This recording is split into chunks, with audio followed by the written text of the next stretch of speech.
अत्यंत दुख का विषय है कि कश्मीर में पहलगाम में जो अत्यंत हृदय विदारक दुखद घटना हुई, कट्टर सांप्रदायिकता के जहर में अंधे हो रहे जो मुसलमान हैं, उन्हें आतंकी कहना भी बहुत उचित नहीं है। वे वस्तुतः धर्मांध जिहादी ही हैं, जिन्होंने पूछ पूछ करके हिंदुओं की नृशंस हत्या की। इस दुखद घटना ने संपूर्ण भारत राष्ट्र को झकझोर करके रख दिया है। सभी लोगों के मन अत्यंत व्यथित हैं। हम बहुत अधिक कोई समाचार देखते, सुनते, पढ़ते नहीं हैं, लेकिन कल जब हमें पूरी जानकारी इस घटना चक्र की हुई तो हमारे मन पर इसका इतना गहरा आघात हुआ कि आज प्रातः काल सवेरे 4 बजे तक हम सो नहीं। इस घटना की इतनी अधिक पीड़ा मन में हुई, स्नान के लिए भी जाना पड़ा। 4 बजे के बाद सवेरे 4 बजे के मुश्किल से 1.5 घंटे के लिए हमने विश्राम किया, फिर स्नान करके अपने कार्य। आज हमारा नित्य नियम भी दिन में 1 बजे के बाद 2:30 बजे अपना नित्य नियम, 2:30 पौने 3 बजे तक हमारा नित्य। इस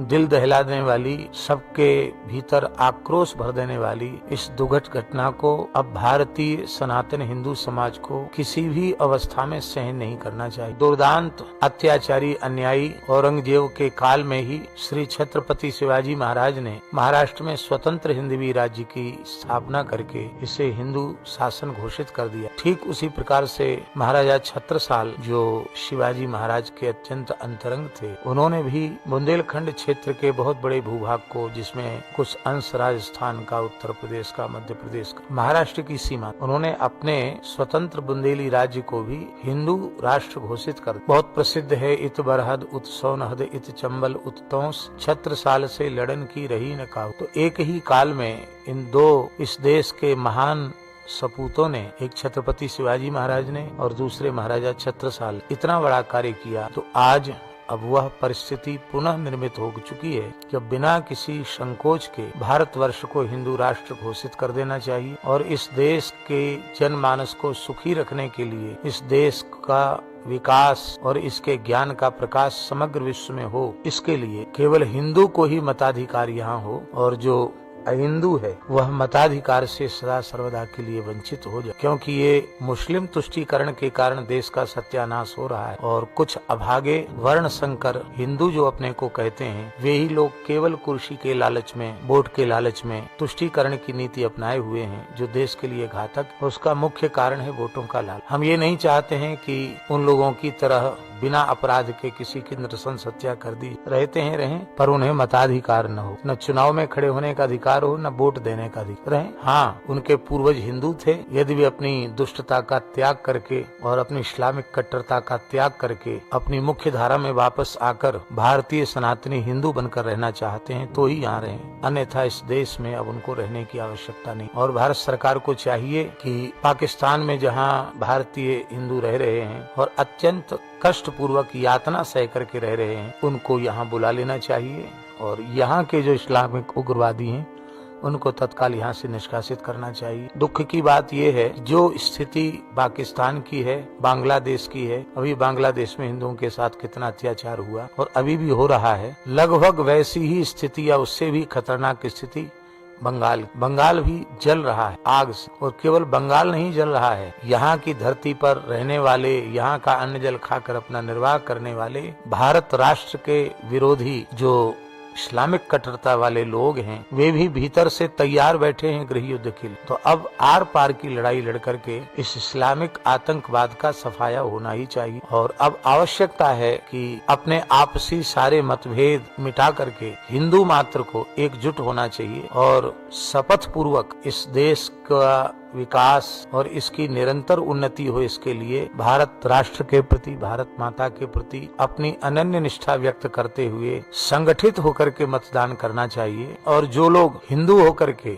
भारतीय सनातनी होकर के मुस्लिम तुष्टीकरण के पीछे लगे हैं, उनका जाति से, समाज से पूरी तरह बहिष्कार होना चाहिए। ऐसे लोगों से किसी प्रकार का संपर्क संबंध नहीं रखना चाहिए। जिस गोरक्षा के लिए मुगल काल से लेकर अंग्रेजी शासन तक और स्वतंत्र भारत में 1966 तक गोरक्षा के लिए बड़े बड़े आंदोलन हुए, आज भी गोवध भारत की धर्मप्राण धरती पर हो रहा है। गाय के रक्त से भारत की धरती रंजित हो रही है। उसका मुख्य हेतु है, कारण है हिंदू का असंगठित होना और कुछ तुष्टीकरण की राजनीति करने वाले हिंदुओं का हिंदुओं के ही बीच में फूट डालकर उनके मत को विभाजित करना, और यही कारण है कि गो हत्या जैसे भयंकर पाप हो रहे। इसलिए यह अत्यंत आवश्यक है कि यदि हिंदू समाज गो हत्या के भयंकर पाप से बचना चाहता है तो उसे जिन लोगों के षड्यंत्र के कारण, तुष्टीकरण के कारण गोवध हो रहा है, ऐसे लोगों का सर्वथा बहिष्कार और त्याग करना चाहिए। किसी भी अवस्था में उन्हें अपना वोट नहीं देना चाहिए। जो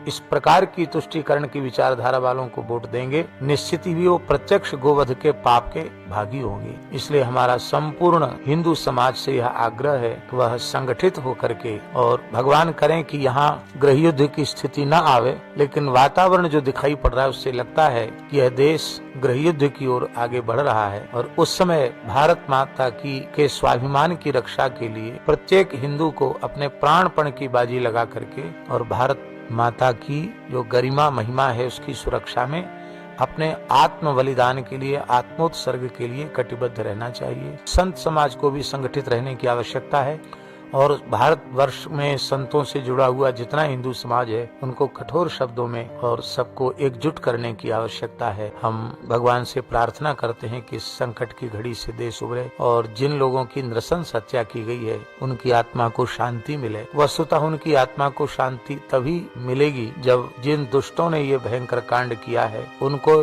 कठोर से कठोर दंड दिया जाए। इस विकट परिस्थिति में जो इस्लामिक उग्रवाद की घटना का जश्न मना रहे हैं, ऐसे लोगों को जीवित रहने का अधिकार नहीं। उनको तो भारत सरकार को चाहिए कि गोली मार के समाप्त, जिससे दूसरे लोगों को इस प्रकार का दुस्साहस करने का प्रयास न रह जाए, दुस्साहस करने की हिम्मत उनके मन में न हो। ये देश का सौभाग्य है कि परम राष्ट्रभक्त भारतीय सनातन मूल्यों के प्रति जिनमें आस्था और श्रद्धा है, ऐसे नरेंद्र भाई मोदी देश के प्रधानमंत्री हैं, रक्षा मंत्री राजनाथ सिंह जी हैं और गृह मंत्री अमित शाह जी हैं। ये इनकी जो त्रिपुटी है ये निश्चित ही देश के लिए इस समय बहुत अच्छी है। यही एक संतोष की बात है। आज पूरे हिंदू समाज को, शासन को अपना पूरा पुरजोर समर्थन देना चाहिए, और जो निर्णय भारत सरकार ने लिए हैं, चाहे सिंधु जल समझौते को रोकने का निर्णय लिया है अथवा जो आवागमन बंद करने का निर्णय लिया है, इस पर अटल रहना चाहिए। और जो लोग इसका विरोध कर रहे हैं कि भारत सरकार को ये नहीं करना चाहिए, उन्हें राष्ट्रद्रोही मान करके कठोर से कठोर सजा मिलनी चाहिए। हम बार बार भगवान से प्रार्थना करते हैं कि भारतवर्ष की सर्वविध रक्षा हो, क्योंकि संपूर्ण मानव जाति की सुरक्षा के लिए भारत और भारतीयता की सुरक्षा बहुत आवश्यक है। नारायण नारायण हरिश्चंद्र।